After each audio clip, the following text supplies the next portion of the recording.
Hello, it's Crafty Carol here with week 9 of our Christmas countdown. It's scary how quick time is going.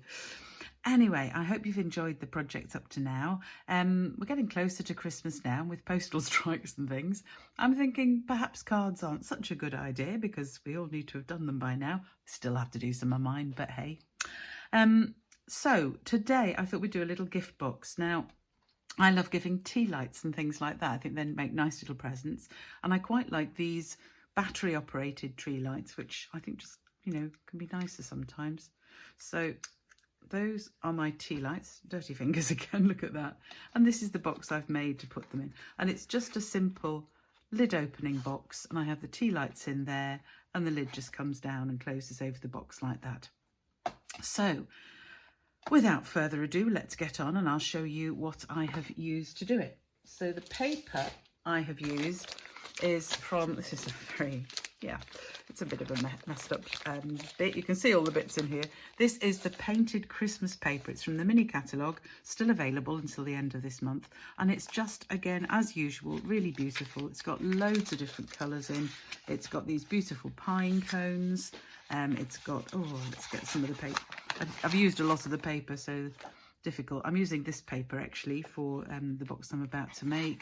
This is the paper I've already just used on the box. More pine cones there, just beautiful, with another red diagram on the back.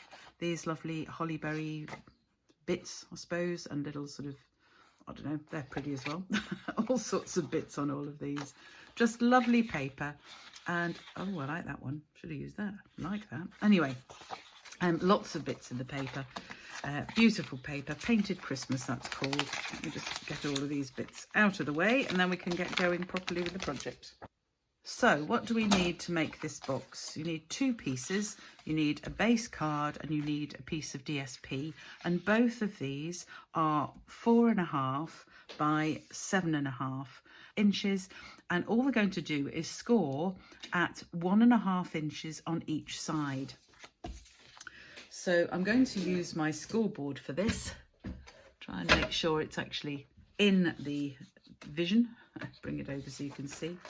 So for the card, I'm going to use the smaller end. There's 2 ends on the stylus that comes with the scoreboard, a thinner end and a slightly thicker end. I'm using the thinner end for the card and I'm simply going to score, if I can do it straight. I'm not struggling on this today. I think it's because I'm doing it at a slightly funny angle. So 1.5 inches on each side. Making sure that the card is pushed right up to the top as you do it. I shall not worry too much about those. You can actually, if you do make a score in the wrong place, if you just run your fingers over it, it'll just smooth it out a little bit, or a rubber. Anyway, that's that one. So we'll do this one while we're here. Now this is the lid. It doesn't actually have to be that much bigger. The only one I'd do is just at the side, just move it out literally a little tiny tad before you actually do the scoring. So the 2 shorter sides, just a little tiny tad, do the scoring. And the other sides actually can be 1.5. So there we go. 1.5 for that side. And I'll bring that one out just a tiny tad as well, 1.5 here. So those are the scoring bits done. Put that away. Now we have to cut them. So I don't know how I managed not to do that. I suggest that you actually fold and burnish before you start cutting, because I think it does make it easier. Now I found this box best, and it looks best if you actually fold these 2 ends into the centre piece to close the box. So obviously if I do that, I need them stuck onto the longer side. I leave my tabs on the longer side. So when I'm doing my cuts, I'm going to cut up this carefully. Yes, if I can do it. All fingers and thumbs this morning. I'm not quite sure why. So I'm cutting right up the fold there. And because I'm going to fold these in, I'm just very slightly going to taper that inner bit there. And the same on the outside. You can see I've taken very little off there, but I'm just taking a tiny sliver and that just stops it sticking out when you fold the tab in. Stops it sticking out or jamming if you're doing the fold. So when you fold it in and fold that up, it provides a really nice neat edge. So I'm going to do that the other end as well. And this is just a tip, anytime you're making a box, always just do the tapering. Even if it's only just a little tiny bit, it'll make all the difference.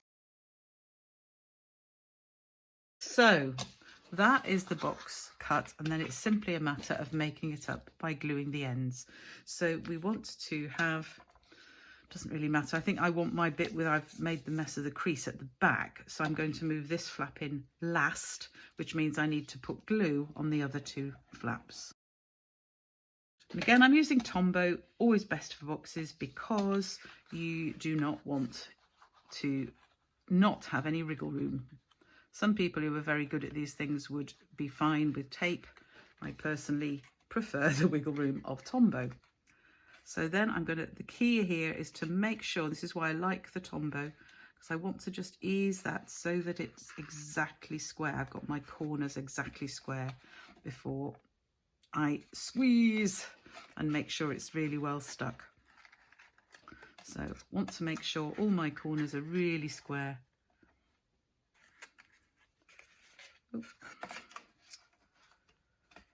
And then just press that down, make sure it's well stuck. I'm going to hold that for a second, and that is the base of the box. So to make the box, as you can see from this one, it is actually a sort of open top. So we open the top, the back of it is stuck to the box. So that's how it actually works. Very simple box. So to do that, doesn't matter which bit's the front or the back, I'm going to take out two of the opposite corners, or two of the corners against one long side.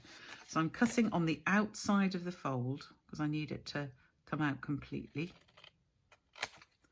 And I'm just taking off one back corner and then the other back corner.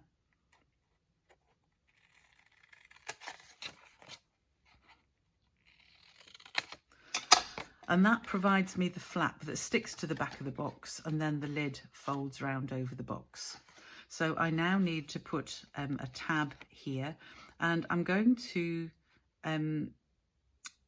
use the tab so that it again folds back on the side, if that makes some sense. So it'll come, the tabs will be in the same place on the box and the lid, because I want a nice neat corner on the front. So because it's going to be bent round, I want this piece sticking around over the top of that piece.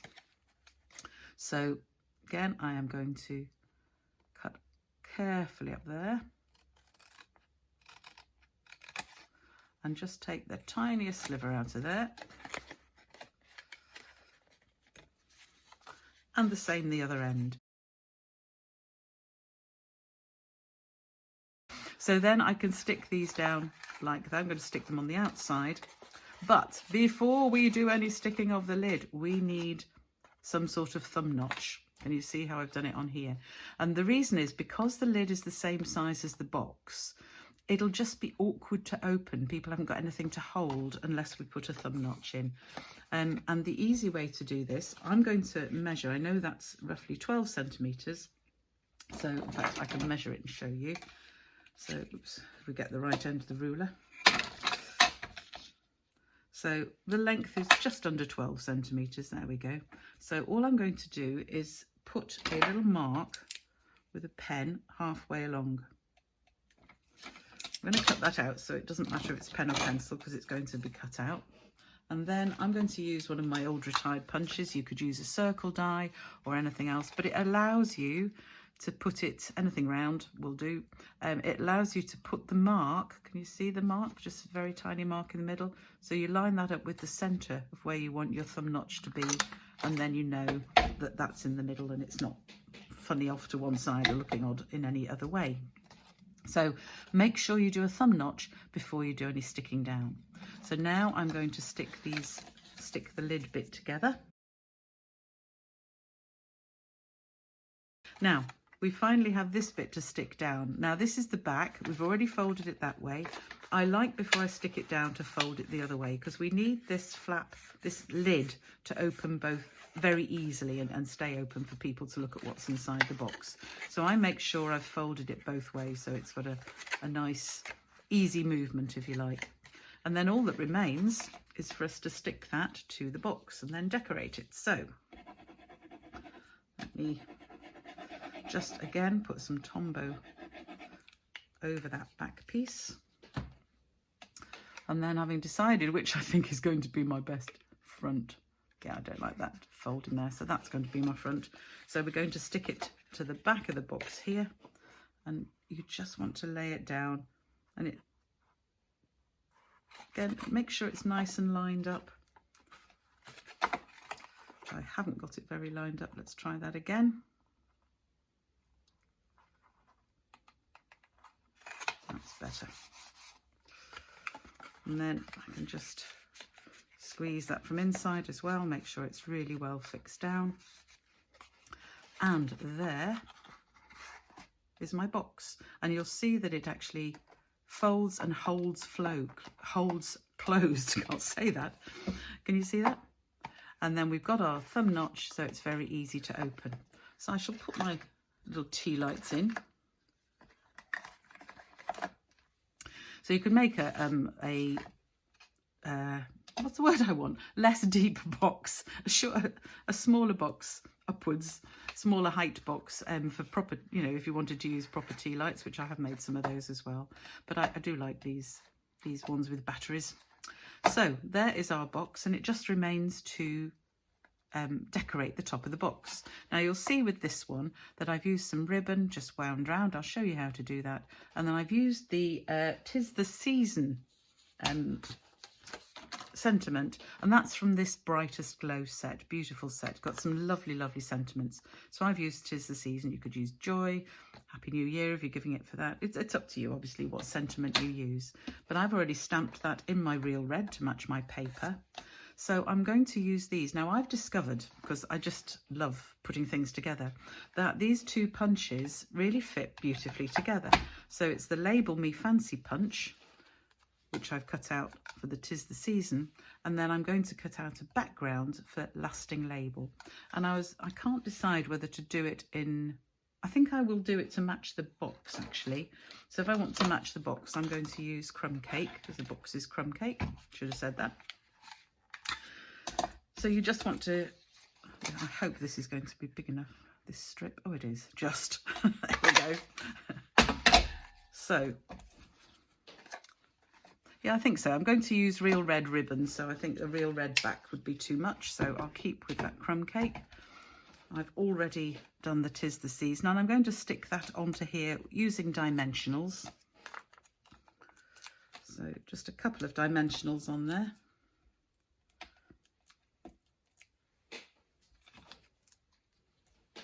And then this is the more difficult bit, is lining this up, make sure it's straight. Not bad. Okay. So I'm just stuck that onto the middle of the Label Me Fancy punches out, stamped and stuck on the back of the Lasting Label punch. Do like punches, they make things so much easier. And that just fits beautifully on the top there. So let me show you how I did the ribbon, bending the ribbon like that to make it look like a bow under there. And I'm using real red ribbon. This comes in a combi pack with a garden green. So rather than tell you how much it is, I think it's easier. I'm just going to use some tear and tape along the centre of the box lid. So just a strip of tape along there. Oh, can't find my pokey tool. There we go. So I'll take that off, and then to make this bow effect, I'm going to just stick the end of the ribbon onto the tape, bend it back to form a loop. Then I can stick the next bit of ribbon down to the centre of the tape. Sheet fiddling here. There we go. Trying to get it straight here, and obviously it's not going very straight. Then I can form the next loop like that, and then finally cut off my ribbon. That's why I don't measure it. Shall I have it going the same way? Yes, I will. Because I never quite know how much I'll use for those. But it's roughly that much. How much is that? I don't know. Let me quickly measure. It's about 22 centimetres of ribbon, something like that. 22, 23 centimetres. You can always trim it. But that's how I form the bow underneath the label. And then I can stick that on top, and the bow bits, if you like, call them bow bits, I suppose. It's not a real bow, but it gives the effect of it. They stick out of the side. So I'm going to stick that on with dimensionals as well. And a little hint here, I'm usually fairly mean with dimensionals, but be generous with your dimensionals for this, because it is going to sit on top of that bow. So you really want it to stick down well. So I would use at least 4 dimensionals here, just to make sure that's going to stick down, making sure it's the right way around for the front of my box. Stick it in the middle, and there we have our sentiment. Now you may ask, where did I get the green gems on here? Well, I'm going to give you a little tip as to how to use our lovely rhinestones. Just slide them out of my pack here. You can see even the mark there.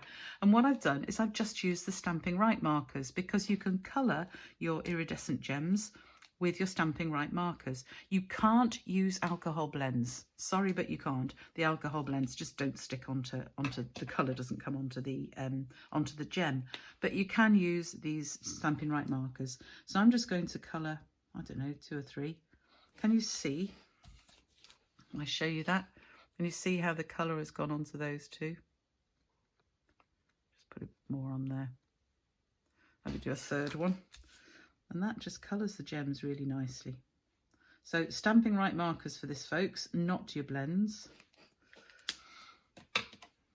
And then we have coloured gems. Oop. I can pick them up to stick onto. Ugh. Put the 3 on, I think. There we go. Just let that dry. That's come up onto my hand instead of on the stick down.